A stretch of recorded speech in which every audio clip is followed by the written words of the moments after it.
عمومی معلومات کے ساتھ ہیں۔ قرآن مجید فرقان حمید میں جیسے کل میں نے آپ کی گوشگزار کیا تھا کہ کل انبیاء و مرسلین کم و بیش 1,24,000 پیغمبر ہیں، لیکن قرآن میں جن کا تذکرہ ہے وہ 25 یا 26 نام قرآن مجید فرقان حمید میں آتے ہیں۔ یہ 25 یا 26 میں اس لیے کہہ رہا ہوں کہ کئی شخصیات، کئی ہستیاں ایسی ہیں جن کے بارے میں اختلاف ہے کہ آیا وہ نبی ہیں یا ولی ہیں۔ بہرحال 25 یا 26، اور سب سے زیادہ تذکرہ قرآن مجید میں یا سب سے زیادہ جس قصے کو بار بار ریپیٹ کیا گیا ہے وہ ہے حضرت موسیٰ علیہ السلام کا قصہ۔ بہرحال انبیاء کرام علیہ السلام کے اللہ نے مختلف اوصاف، ان کے وصف، ان کے القابات وہ ذکر کیے ہیں۔ اس سے پہلے میں جملہ ایک آپ کے گوش گزار کر دوں۔ آپ اور میں ایک جملہ بولتے ہیں کہ فلاں فلاں کے رنگ میں رنگا گیا ہے، فلاں اپنے دوستوں کے رنگ میں رنگا گیا ہے، فلاں اپنی کمپنی کے رنگ میں رنگا گیا ہے، فلاں اپنے فلاں کے رنگ میں رنگا گیا ہے، لیکن سب سے بہترین رنگ وہ ہے کہ جو اللہ نے قرآن میں انبیاء کے بتائے ہیں۔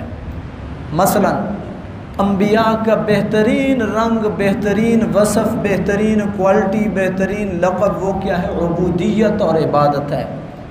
اللہ رب العالمین کئی اپنے محبوبوں کو، کئی اپنے پیاروں کو نعم العبد کے ساتھ یاد کرتے ہیں۔ کیا ہی میرے خوب بندے ہیں یہ، کیا ہی میرے اچھے بندے ہیں عبادت کرنے والے۔ انبیاء، کئی انبیاء کے بارے میں آتا ہے، حضرت ایوب علیہ السلام، حضرت داود علیہ السلام، حضرت ابراہیم علیہ السلام، نبی پاک علیہ السلام۔ اس کا مطلب یہ ہے کہ یہ عبادت ایک خاص اعزاز ہے، یہ خاص اعزاز ہے، اور جو عبادت کے لیے آتا ہے اس کا مطلب یہ ہے کچھ نہ کچھ رنگ انبیاء کا اس کے اوپر بھی چڑھا ہے۔ تو قرآن عبد کے ساتھ کئی انبیاء کو یاد کرتا ہے۔ اسی طریقے سے قرآن مجید مخلصین کا لفظ بھی انبیاء کے لیے استعمال کرتا ہے۔ حضرت یوسف علیہ السلام کے لیے بھی استعمال ہوا، حضرت موسیٰ علیہ السلام کے لیے بھی استعمال ہوا۔ جملہ انبیاء کرام مخلصین تھے، اس میں کوئی شک نہیں ہے، لیکن میں چند آیات کے حوالے یا چند انبیاء جن کا میری نظر سے گزرا، اس کا مطلب یہ ہے کہ اخلاص اللہ رب العالمین کی جانب سے بہت بڑی دولت ہے، اور یہ وہ وصف ہے جو انبیاء کا وصف ہے۔ آپ جس شعبے میں ہیں، آپ جس شخص کے ساتھ ریلیونٹ ہیں، آپ جس دین اور مذہب کے ساتھ آپ متعلق ہیں، اگر آپ کے اخلاص میں کمی ہے تو سمجھ لیں مزہ نہیں ہے۔ اخلاص بڑی بنیادی چیز ہے۔ یہی وجہ ہے کہ قرآن مجید میں اللہ رب العالمین نے ارشاد فرمایا وَاذْكُرْ فِي الْكِتَابِ مُوسَىٰ إِنَّهُ كَانَ مُخْلَصًا وَكَانَ رَسُولًا نَبِيًّا۔ اور کئی مقامات پہ قرآن نے اخلاص کے اوپر زور دیا ہے۔ اسی طریقے سے مسلم، یہ انبیاء کے لیے آیا ہے۔ مسلم کا لفظ انبیاء کے لیے قرآن میں آیا۔ مسلم کا مطلب ہے سر تسلیم خم کرنے والا، اللہ کے احکامات کے سامنے جھک جانے والا، اللہ رب العالمین کے حکم کی بجاوری کرنے والا۔ تو یاد رکھیے ہم بھی ان کی وساطت سے مسلمان ہیں، اور جہاں بھی اللہ کا حکم آئے ہمیں بھی وہاں اپنا ذہن لڑانے کے بجائے، اپنی سوچ لڑانے کے بجائے، اپنی منطق جاڑنے کے بجائے اللہ کے حکم کے سامنے سر تسلیم خم کرنا چاہیے۔ یہ وہ اعزاز ہے جو بہت بڑا اعزاز ہے، سر تسلیم خم کرنا اللہ کے حکم۔ سمعنا واطعنا یا رب، الہی جو بھی تیرا حکم ہے ہم نے اس کو مانا ہے۔ اسی طریقے سے انبیاء کرام کے ساتھ محسن کا لفظ سے، محسن نیکوکار، محسن احسان کرنے والے۔ اور یاد رکھیے جو آیت آپ خطبے میں سنتے ہیں، اکثر عاری عالم پڑھتا ہے ان اللہ یأمر بالعدل والاحسان اللہ تمہیں عدل کا حکم دیتا ہے، احسان کا حکم دیتا ہے۔ یہ محسن اسی احسان سے ہے، نیکوکار، نیکی کرنے والا، احسان کرنے والا۔ تو انبیاء کرام علیہ السلام کے اندر جو اللہ نے ایک یہ صفت رکھی تھی، وہ محسنین تھے، نیکوکار تھے، احسان کرنے والے تھے۔ مجھے اور آپ کو بھی محسنین کی صف میں کھڑا ہونا ہے، اور اگر کوئی اپنا بھائی ہے، رشتہ دار ہے، دوست ہے، احباب ہے، کوئی بھی مسلمان کلمہ گو ہے، اس کے ساتھ احسان کا معاملہ کرنا چاہیے۔ اسی طریقے سے انبیاء کرام کے لیے لفظ استعمال ہوا امین کا، امین، امانت دار۔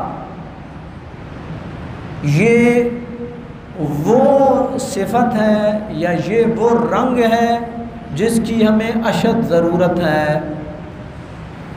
امین صرف یہی نہیں ہوتا کہ جس کے پاس آپ پیسے رکھیں اور وہ آپ کو لوٹا دے تو وہ امین ہے۔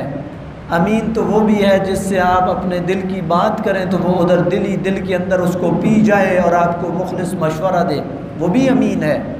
جو آپ کا پردہ رکھے وہ بھی امین ہے، اور جو حق کی بات آپ تک پہنچائے اور اللہ کے احکامات میں کسی بھی حوالے سے خیانت کرنے سے گریزاں ہو، وہ بھی امین ہے۔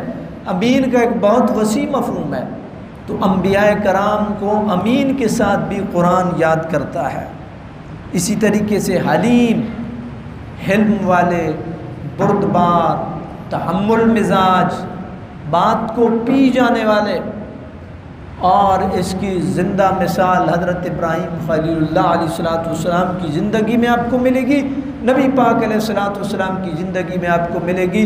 کتنی مصیبتیں آئیں، پریشانیاں آئیں، لیکن صبر کا دامن اور حلم اور بردباری کا دامن ہاتھ سے نہیں چھوٹا۔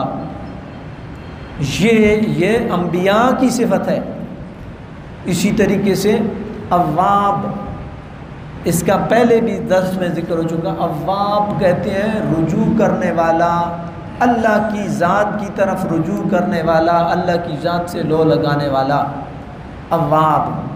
تو یہ بھی انبیاء کے لیے بالخصوص، ان ابراہیم لحلیم اواہ منیب، ابراہیم بڑے بردبار اور اللہ کی بارگاہ میں آوازاری کرنے والے تھے۔ اب یہاں میں بزرگوں کے حوالے سے آپ کی گوش گزار کر دوں کہ آپ نے ایک بڑا مشہور شعر سنا ہوگا، رات پوے تے بے دردانو نیند پیاری آوے، درد مندانو یاد سجن دی ستیاں آن جگاوے۔ تہجد، یا ایھا المزمل قم اللیل الا قلیلا نصفہ وانقص منہ قلیلا۔